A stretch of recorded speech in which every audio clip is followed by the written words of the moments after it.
بسم اللہ الرحمن الرحیم۔ السلام علیکم ناظرین کرامی، حضرت عائشہ رضی اللہ تعالیٰ عنہ فرماتی ہے کہ حضرت صلی اللہ علیہ وآلہ وسلم ہر لحظہ اور لمحہ اللہ کی یاد میں مصروف رہتے تھے۔ ابن ماجہ میں لکھا ہے حضرت ربیعہ بن کعب اسلمی رضی اللہ تعالیٰ عنہ رات کو آپ کے آستانہ اقدس پر پہرا دیتے تھے۔ وہ بیان کرتے ہیں کہ آپ کی تسبیح اور تحلیل کی آواز سنتے سنتے میں تھک جاتا تھا اور مجھے نیند آ جاتی تھی۔ بقول علامہ شبلی نعمانی رحمت اللہ اور علامہ سید سلیمان ندوی رحمت اللہ، سیرت النبوی جلد سوم، اٹھتے بیٹھتے چلتے پھرتے کھاتے پیتے سوتے جاگتے وضو کرتے نئے کپڑے پہنتے سوار ہوتے سفر میں جاتے واپس آتے گھر میں داخل ہوتے مسجد میں قدم رکھتے غرض ہر حالت میں دل و جان سے ذکر الہی میں مصروف رہتے۔ آج ہم آپ کے لیے سورۃ الکوثر کا وظیفہ لے کر حاضر ہوئے ہیں۔ ماہ شعبان کا مہینہ ختم ہونے سے پہلے سورۃ الکوثر کو اگر آپ اس طرح سے پڑھ لیتے ہیں تو انشاءاللہ ماہ رمضان سے پہلے آپ کی قسمت چمک جائے گی۔ اگر کوئی حاجت ہے، پریشانی ہے جو ختم ہونے کا نام نہیں لے رہی، تو یہ عمل کر لیں۔ اس وظیفے کو کر کے آپ کا جو بھی مقصد ہوگا وہ پورا ہو جائے گا۔ سورۃ الکوثر قرآن پاک کی سب سے چھوٹی سورت ہے۔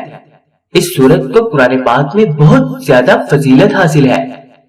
جب کفار مکہ نے نبی پاک صلی اللہ علیہ وسلم کو ابتر کہنا شروع کر دیا تو اس وقت سورۃ الکوثر کا نزول ہوا، جس میں کفار کو ابتر کہا گیا ہے۔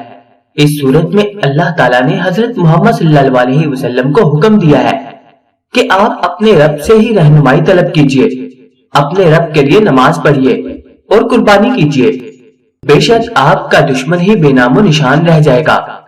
اگر کوئی شخص 1000 مرتبہ سورۃ الکوثر کو پڑھ لے گا تو اللہ تعالیٰ اس کا داخلہ جنت میں ضرور کرے گا اور اسے آب کوثر نصیب ہوگا۔ اگر کوئی شخص جمعے میں اس کو اتنی تعداد میں پڑھے گا اور درود پاک بھی 1000 مرتبہ پڑھے گا تو خواب میں حضور پاک صلی اللہ علیہ وسلم کی زیارت نصیب ہوگی۔ سورۃ الکوثر قرآن پاک کے پارہ نمبر 30 میں موجود ہے۔ یہ نہایت مختصر ترین سورت ہے، لیکن اس کے پڑھنے کے فضائل و برکات بہت زیادہ ہیں۔ ماہ شعبان کے آخری مراحل گزر رہے ہیں۔ ان دنوں میں فرض نماز کے بعد آپ نے سورۃ الکوثر کو 129 مرتبہ پڑھنا ہے۔ جب آپ فرض پڑھ لیں اس کے بعد جائے نماز پر بیٹھ کر پہلے 3 مرتبہ درود پاک پڑھ لیں اور درمیان میں 129 مرتبہ سورۃ الکوثر کو پڑھیے۔ جب آپ پڑھ لیں تو آخر میں 3 بار درود پاک پڑھ کر ثواب پیارے حبیب صلی اللہ علیہ وسلم کی بارگاہ میں پیش کر کے اور اللہ سے عاجز و انکساری سے دعا کیجیے۔ آپ کا کوئی بھی مقصد ہوگا جو پورا نہیں ہوا اس خاص مہینے کے صدقے سے پورا ہو جائے گا۔ اگر آپ کے حالات نہیں بدل رہے تو یہ عمل کر لیں، رمضان سے پہلے آپ کے گھر کا ماحول بدل جائے گا، جو بھی مالی پریشانی ہے وہ حل ہو جائے گی۔